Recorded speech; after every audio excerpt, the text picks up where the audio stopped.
In the immediate aftermath, the people of Oklahoma struggled to understand how someone could have brought such a disaster to their city.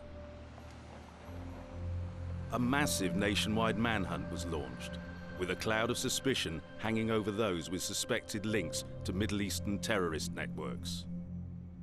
Although many Americans never suspected one of their own, some quickly made rash judgments.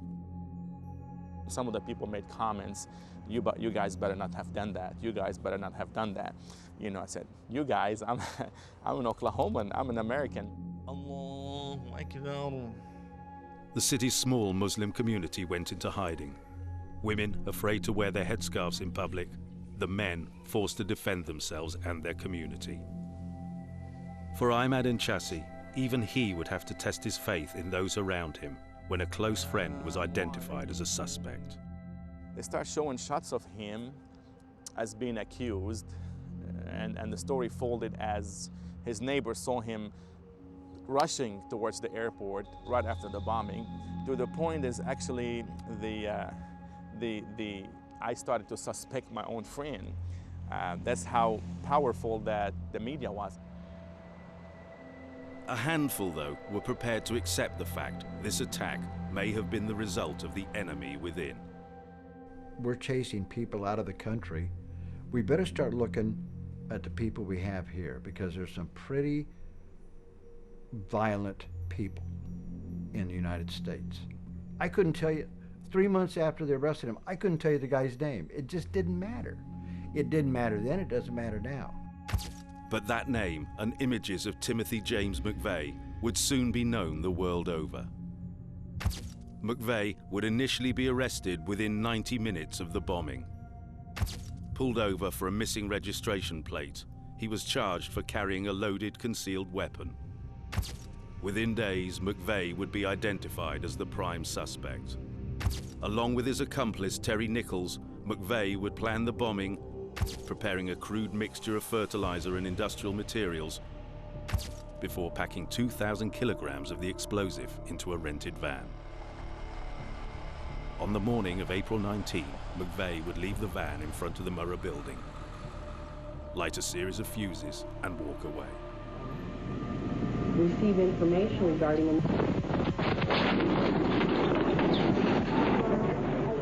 everybody, let's get out of here.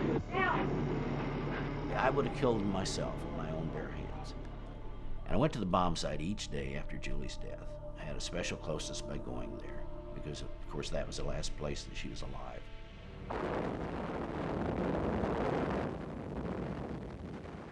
Now, that place has become a memorial to the lives lost in the Murrah Building, where 168 people once worked and children played.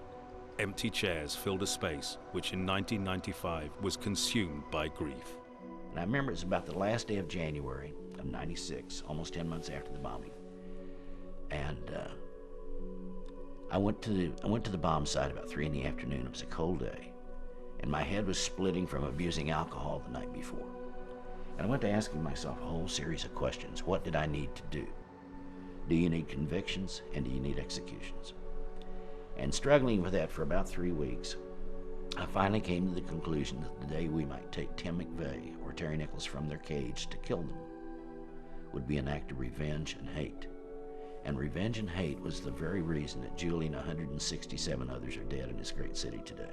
Once I was able to understand, not accept, but understand what it was that caused them to kill Julie. And then I started becoming opposed to the death penalty. Die, McVeigh, die!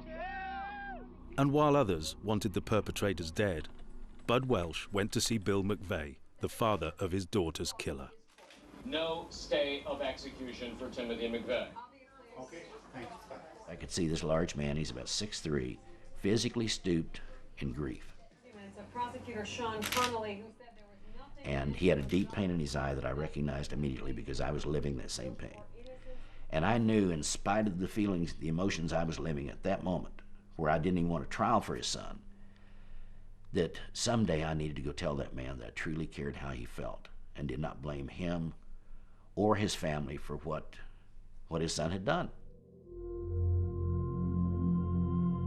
To the world, Tim McVeigh would become the face of homegrown evil, sentenced to death for his crimes. To his father, Bill, he was still the little innocent boy who had grown up to go to war in the Persian Gulf. A war he would bring home with him. Bill asked me while we're in his garden, he said, "Bud, can you cry?" And I thought, well, why is he asking me that question? And I said, well, yeah, Bill, I can, and I usually don't have much trouble doing so. He said, all my adult life, he said, I've been unable to cry. He said, my father was much the same way. He said, I've had a lot to cry about the last 3.5 years, and he said, I just can't do it. Well, after this long silence ended at the kitchen table, Bill looked at the wall, and he just very simply said, that's Tim's high school graduation picture. But when he said it, there's this great big tear that rolled out of his right eye down his cheek. And I could see at that moment a love that a father still had for a son, in spite of what he had done. Terry Nichols would receive a life sentence for his role in the bombing. Tim McVeigh would die by lethal injection in 2001. For some, his death brought closure. For two fathers who had lost their children, his execution brought despair that yet another life was gone. I think really what I found was a bigger victim of the Oklahoma City bombing than myself. And I say that in spite of the fact I no longer have Julie. I travel all over the world speaking, and I always tell stories about Julie and brag on her, tell wonderful stories.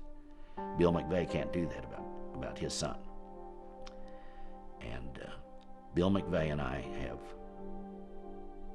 one thing in common. We have both buried children. They died in very different ways, but we both buried children. And you know, when your parents die, you go to the hilltop and you bury them. When your children die, you bury them in your heart. And it's forever. It never goes away. But for the victims of the Oklahoma City bombing, they must live with the physical reminders of what happened that day. I have a lot of scars. But I don't mind. It doesn't really matter to me. That's a good girl. Oh, get up. This is Rebecca Denny today. Her recovery is remarkable, but no one will forget her tiny red raw torso. I would take the pain and take the hurt away from them, you know, and you just can't. Brandon Denny will live for the rest of his life with brain damage and crippling injuries. Brandon has at times some very serious seizures. We don't hate.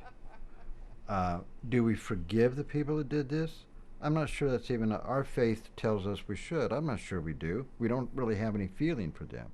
It's been really hard, you know, seeing one of your brothers go through it, but I mean, you can't really do anything about it, you know, you can't go back in time, you know. Little P.J. Allen, who won the hearts of a nation and the love of a special friend, has been a fighter ever since. PJ's burns were so severe that they told him he had to be inside for 2 years, that he couldn't go out and play in the sun because he couldn't risk sunburn because his skin was still healing. So I laugh and say we became children of the night because we would sleep during the day and come out and play in the backyard at night. Those days behind him, PJ is like most other teenagers, despite the severe damage done to his lungs. I just tear up when I see him now, and I know personally what a long journey it's been for him, and he's just a wonderful kid. She's the best person in the world, because she thanks God for me every day, every single day. There's not a day that goes by that she doesn't say how much she loves me, and I really appreciate that.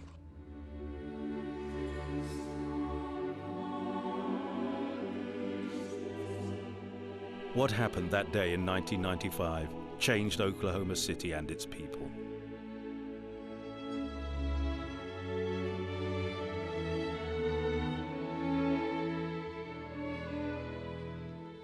They lost family and friends. They lost some of their innocence. But despite what happened, they never lost faith in the human spirit when faced with such adversity. Somebody coined the phrase the Oklahoma Standard. It was just a bunch of good-hearted people that loved each other, just bonded together and took care of a horrible tragedy and did it with such class and dignity. When I look back over my life, I really feel like I've had a good life because I'm fortunate. I have my child.